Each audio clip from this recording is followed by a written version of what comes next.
On the Paper Talk today, we're going to be talking about some bloke called Ten Hag and the absolute mess he's inheriting here at Manchester United. Some of the fallout from the Ralph Rangnick era as well. It seems that players weren't happy with him, falling out with him, all this sort of stuff as well. We also learn about how a data analyst in Lokomotiv Moscow was helping Manchester United on a Freeman's. Anyway, check it out.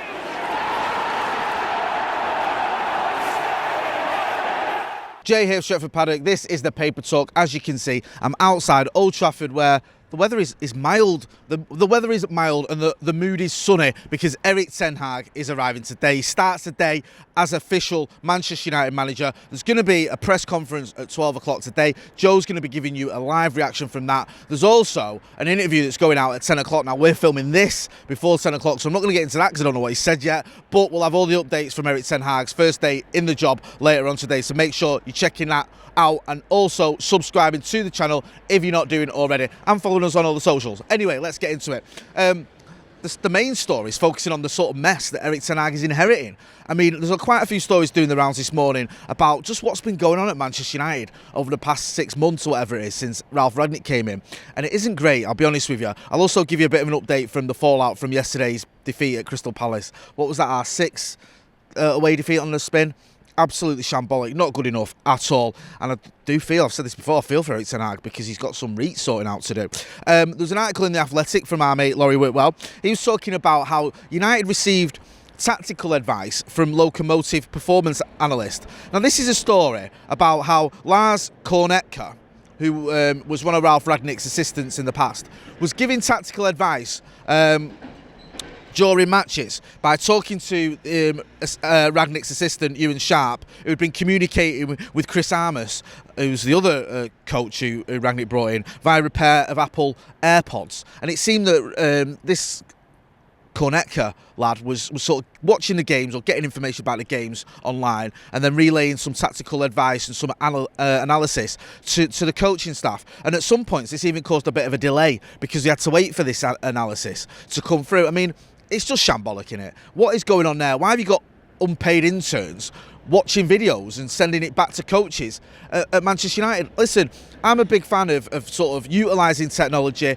of utilising data. I'm not the most sort of insightful person with it myself. I leave that to the likes of Stephen Howson. But I get that there is a place for it in modern football and you should use it in modern football. But this just seems crazy, doesn't it? It just seems ridiculous that you've got someone working for Lokomotiv Moscow who's doing a bit of a foreign affair and he's watching footage, sending messages via Apple AirPods or whatever to Chris Armas and his mate. It's just sort of indicative of what's been going on under Ralph Rangnick and how it just hasn't worked out. Listen, we all like the guy in press conferences, well I do anyway, but his tenure as interim manager has been an absolute disaster. There's another story in the MEN as well. I mean, it's up to you whether you believe it because it's in the MEN, but just about some of the things that have been going on under the Ralph Rangnick. There's sort of talk that one of the players called him Specs. That was his nickname. Also that one player complained about the way that Ralph Rangnick spoke to him. He said he spoke to him like he was a child. There's also other players speaking disparagingly about competition for his position. Some players find Anthony Elanga's playing time mind-boggling.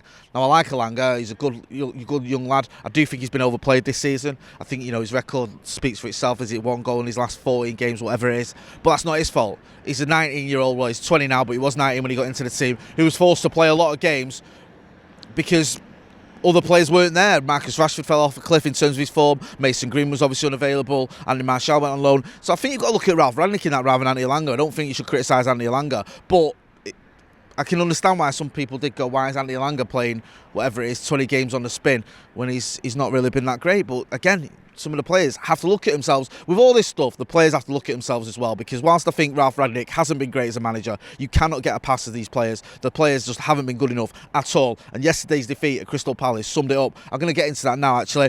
Edinson Cavani was filmed flicking the bird, as they say, at someone outside the ground. I'm not sure. There's a few reports that was at United fans. He's leaving, obviously. He's out of contract now, so he'll be departing Manchester United. But there's a story doing the rounds that he stuck the fingers up. Well, you can see the footage online. Stuck the fingers up at fan, or a fan seems to single him out, point him and stick the finger up at him outside Selhurst Park. I mean, we've seen this before, haven't we? We've seen, a few players just unhappy with the treatment from fans. I don't know what's gone on there, whatever, but it just sort of sums up Edinson Cavani's final season at the club. His first season, everyone loved him. He's a bit of a cult hero. I was buying into all that. I thought he ended the curse to number 7 shirt. This season, much like everything else that's gone on at the club, it's been a disaster for him. He's barely played, and when he has, he's not done much. And then you saw the Derby one, which was the nail in the coffin for me, when he was fit all week, training all week, and then when the day of the game, he declared himself unfit. I just think his heart's not been in it.